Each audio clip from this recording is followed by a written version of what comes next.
Baik, terima kasih saudara. Kita lanjutkan Sapa Redaksi On Location. Nah, sekarang saya ingin mengetahui lebih dalam bagaimana sebetulnya fenomena yang terjadi di Pantai Kute dan sekitarnya terkait dengan adanya kiriman-kiriman sampah yang seperti di awal tadi dijelaskan oleh Bapak Bendesa Desa Adat Kute.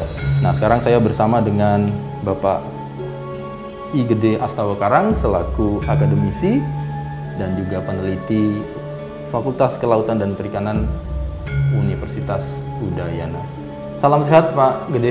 Salam sehat. Terima kasih. Wah, terima kasih sebelumnya Pak Gede ya atas waktunya bersama dengan Sapa Redaksi On Location. Pak, tadi kami habis dari Kute, kemudian melihat fenomena memang setiap tahun fenomena sampah kiriman itu selalu terjadi di sepanjang pantai Kute dan selanjutnya gitu ya, yang merupakan destinasi wisata dan ini menjadi sorotan sebetulnya kadangkala. Nah, sebetulnya kita ingin tahu bagaimana sih kajian penyebab dari sampah-sampah kiriman ini yang memang setiap tahun kalau datanya ya Pak. Mungkin bisa diberi penjelasan Pak Gede kalau secara keilmuan atau ininya seperti apa sih Pak Gede? Oke, terima kasih. Baik, begini, jadi seperti Bapak sampaikan tadi bahwa mulai beberapa hari ini kita sudah Pantai Kute sudah menerima katakanlah kiriman sampah ya atau sampah kiriman dari perairan sekitar Selat Bali. Nah, apa yang menyebabkan? Nah, ini tidak lepas dari salah satu yang pertama adalah kondisi oceanografi yang terjadi di sekitar Pantai Kute yang berbatasan langsung dengan Selat Bali dan Samudra Hindia. Yang kedua, kalau kita melihat posisi geometri dari Pantai Kute sendiri yang berbentuk cekungan atau teluk. Nah, kalau Bapak kita bisa cek bahwa Pantai Kute itu seperti kail dia, seperti kail ya, kail di tumitnya ya, sepatu di tumitnya itu ya Pak. Nah, ketika musim barat seperti yang terjadi saat ini, yang musim barat itu mulai awalnya adalah November, pertengahan November dan akan berakhir sekitar bulan Februari sampai Maret. Nah, puncak musim barat itu pada bulan Desember, Januari dan Februari. Jadi sebenarnya di Desember ini adalah awal dari beberapa sampah yang terdampak di Kute. Nah, kaitannya dengan musim barat itu angin akan berembus dari barat ke timur ya, dan ini akan berkorelasi dengan arus permukaan yang juga akan sebagian net current-nya akan mengalir dari barat ke timur dan sebagian menuju ke selatan dan sebagian menuju ke utara. Tapi net current-nya memang di selatan Indonesia itu adalah dari barat menuju ke timur. Kalau pengertian barat ini Pak Gede, jadi angin nih Pak ya? Ya. Angin ini dari wilayah barat Asia berarti atau? Ya, barat itu adalah dari benua Asia menuju ke Australia. Ini adalah musim ya, kita Indonesia itu mengalami dua musim utama, musim barat dan musim timur, dan ada peralihan di antaranya. Jadi kita sebelum November ini ada dari September sampai November, sebelum Desember itu adalah musim peralihan. Peralihan dari timur ke musim barat. Nah, ini terjadi karena tekanan rendah di Australia pada musim barat dan tekanan tinggi di benua Asia. Nah, karena dari perbedaan tekanan ini akan ada aliran udara yang disebut angin ya, berembus dari barat ke timur. Nah, lalu korelasi dengan sampah-sampah ini bagaimana dia akhirnya terdelivered ya, boleh dikatakan terjadi ngirim, kan kalau nggak salah ini musim angin barat ini menyebabkan juga gelombang tinggi atau seperti apa Pak Gede? Ya, anginnya yang besar. Angin yang kuat dari barat ke timur. Kalau gelombang itu cenderung lebih besar di musim timur kalau gelombang. Malah musim timur. Iya. Kalau dari selatan. Jadi karena itu akan membawa massa dari angin menembuskan Samudra Hindia. Karena gelombang itu relatif korelasinya adalah dengan kekuatan yang ada di samudra, di laut lepas. Nah, jadi sampah-sampah ini bisa terdelivery kekuatannya apakah berdasarkan dari angin sendiri atau ada fenomena lain? Akhirnya memang begitu derasnya sampah-sampah ini ya terkirim. Kalau mengenai arus bagaimana nih Pak Gede? Kembali lagi secara oceanografi, angin yang berembus dari barat ke timur itu juga akan memberikan tekanan ke permukaan laut yang akan menghasilkan arus permukaan. Jadi arus permukaan yang mengalir dari barat ke timur ini juga yang akan membawa material yang terapung di sekitar perairan, terutama perairan selatan Jawa Timur dan Selat Bali. Nah, apapun yang ada diterapung di perairan tersebut akan terbawa oleh arus permukaan tersebut. Oh, jadi dari airnya sudah membawa, ditambah lagi angin. Ya, angin yang pertama mengenerate arus permukaan itu. Oh, berarti kalau kita lihat ini, berarti dia muter masuk dari bawah, selatan Jawa itu masuk itu ya Pak ya? Ya. Berarti dia masuk ke Selat Bali itu.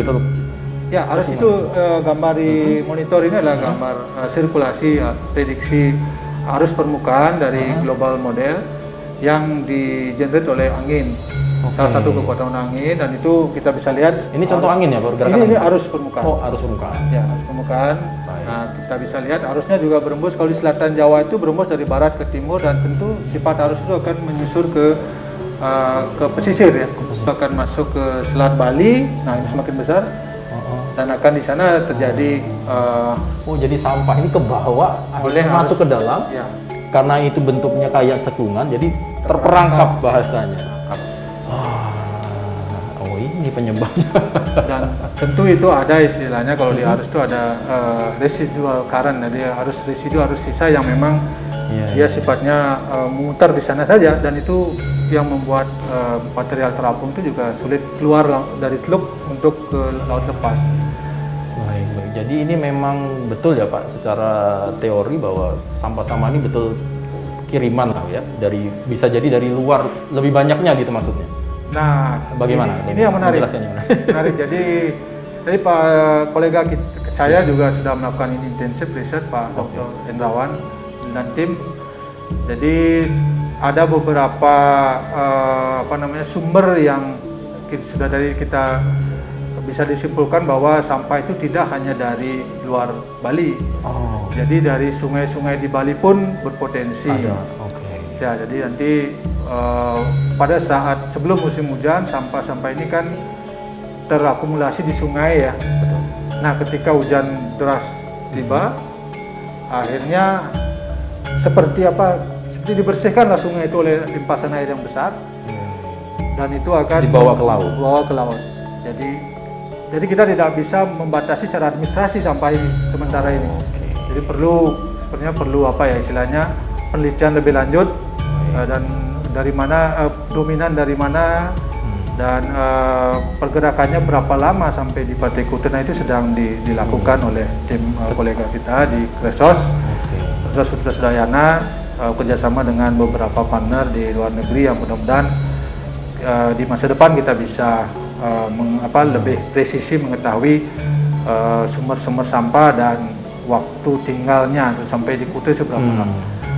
Nah itu jadi menarik ya, jadi memang ya belum putus lah ya kita mengatakan bahwa ini, tapi mungkin secara kasat mata sepertinya dalam tanda kutip bahwa ini memang dari kiriman dari luar, karena ada batang-batang kayu, sampah plastik. Tadi kalau kami melihat di lapangan itu, botol-botol plastik itu produksi kan ada label-labelnya tuh Pak Gede. Itu produksinya tuh dan tidak dikonsumsi di sini gitu di Bali.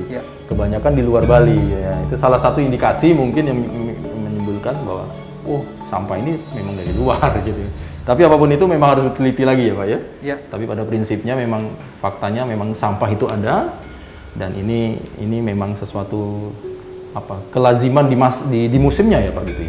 Ya betul. Jadi kalau di Pantai Kuta, kita bicara di Pantai Kuta, memang musim barat ini adalah musim material terapung yang akan terbawa menuju ke pantai. Tapi jangan dilupakan juga bahwa sampah tersebut juga bisa bersumber dari aktivitas di laut. Aktivitas di laut. Ya, jadi kita tahu bahwa aktivitas di laut juga padat ya. Nah, kapal, wisata pesiar yang dan itu juga ketika itu katakanlah bocor ke perairan, ya itu juga akan terbawa arus. Nah, kemana arus ini membawa itu tergantung dari angin, kemana sampah itu terbawa tergantung dari angin, arus, dan geometri dari pesisir tersebut. Pesisir. Oh, oke. Jadi memang potensi sampah ini banyak sumbernya.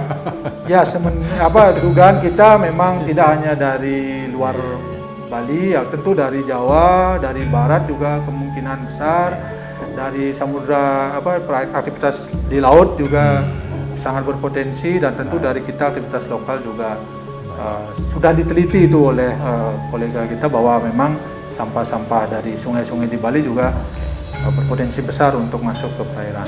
Oke, baik. Mungkin terakhir Pak Gede, kira-kira apa yang harus menjadi benang merahnya atau boleh katakan highlight kita dengan musim barat ini? Apa yang harus kita perhatikan terkait dengan musim barat sekarang mulai November sampai dengan mungkin berakhir sekitar awal Maret gitu ya Pak Gede ya? Apa Pak Gede yang bisa kita sampaikan kepada masyarakat? Baik, jadi sampah ini kan sementara yang sudah masuk ke laut kita mungkin hanya bisa melakukan lebih banyak proaktif setelah kita terperangkap di darat, karena untuk mencegat sampah itu di perairan kan perlu biaya yang besar dan instrumen yang mungkin belum kita miliki untuk wilayah yang luas. Itu untuk jangka pendek, tapi untuk jangka panjang tentunya masalah sampah ini bukan masalah administrasi lagi kalau di perairan laut ya. Jadi sampah di laut itu adalah sampah yang bisa bersumber dari mana saja. Bahkan secara global ini menjadi isu ya, bahwa sampah di satu pulau bisa dibawa ke ribuan kilometer gitu. Sepanjang sampah itu terapung. Nah, sampah yang terapung ini kan seperti plastik, styrofoam, dan yang itu kan memang sangat sulit terurai dan lama lah tinggal di perairan. Nah, oleh sebab itu tentu koordinasi dan antar kabupaten, antar provinsi, bahkan dengan pusat itu menurut kami sangat urgent ya untuk penanganan sampah secara komprehensif lah, dari hulu sampai ke hilir.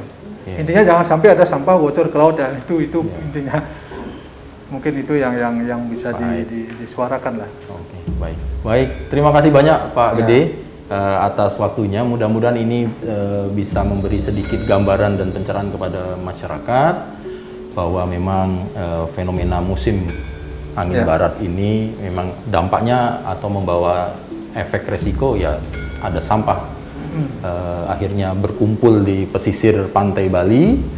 Sampah-sampah ini terperangkap karena terbawa oleh arus dan angin, dan ini menjadi ya, karena memang setiap tahun tadi ya kita sudah harus bisa mengantisipasi dan lebih cepat ya Pak ya. Kami juga melihat tadi ya masyarakat di sana juga sudah mulai proaktif apabila ada sudah tahu Pak mereka gini. Baik, sekali lagi terima kasih Pak Wayan Gede Astawakarang selaku akademisi dan peneliti Fakultas Kelautan dan Perikanan Universitas Udayana Bali. Baik, saudara, kita nanti akan melanjutkan lagi, ingin tahu bagaimana pemerintah Kabupaten Badung menyelesaikan atau berupaya terkait dengan masalah sampah kiriman ini. Untuk itu tetap bersama saya dalam Sapa Redaksi On Location.